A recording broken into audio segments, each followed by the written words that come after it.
Hello, everybody. It's Constance from meetconstance.com. I wanted to get online real quick and just talk about March's book, which was The Keys to the Vote by Keith Cunningham. This is a type of book, quite honestly, that you cannot read in one sitting. This is sort of like the type of book you have in your library and you keep going to it over and over again, depending on where you are in your business life cycle.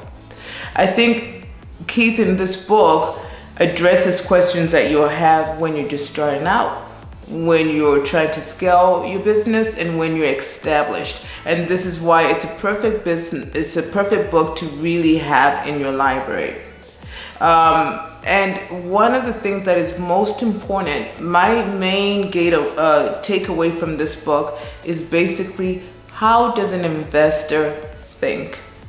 When we think about starting a business and we think about raising capital, and we go out there and we're trying to raise capital for our business, and we wonder why we're rejected over and over and over again.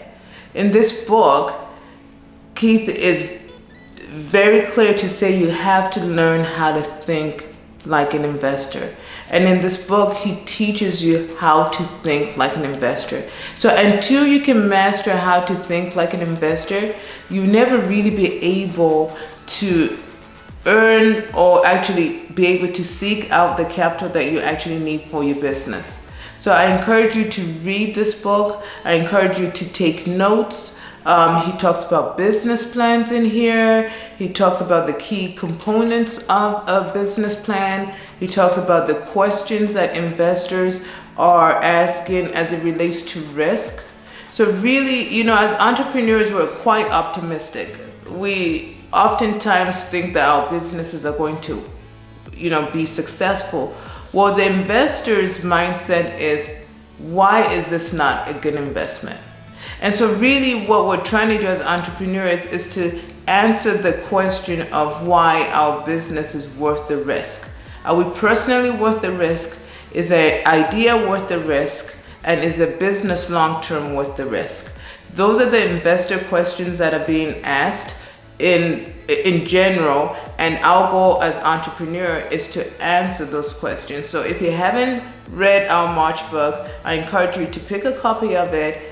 Not only read it, go back to it, read it over and over and over again, and make sure to include it in your library. Have a great day, everybody.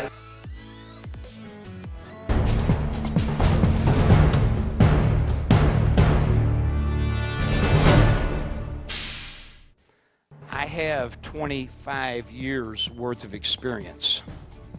And the problem most people have is that they will never, ever get 25 years worth of experience. They'll get 1 year's worth of experience 25 times. I teach what I do. I don't teach what I've read. I don't teach what I've heard about. I don't teach what other people teach. Some of my theories and philosophies are edgy. They run against the mainstream. And I'm okay with that. I'm not saying I'm right. I'm just saying it works for me. A lot of people underplay. They underestimate how important it is to have critical skills and tools that will allow you to have the ability to execute.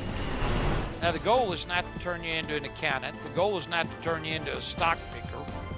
The goal is to show you the power of being able to read and understand the numbers. Look, if you really want to get from where you are to where you want to get to, then what's required is ordinary things consistently done.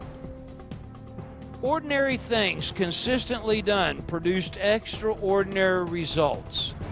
Ordinary things consistently done produce extraordinary results. What can I do today to improve my situation?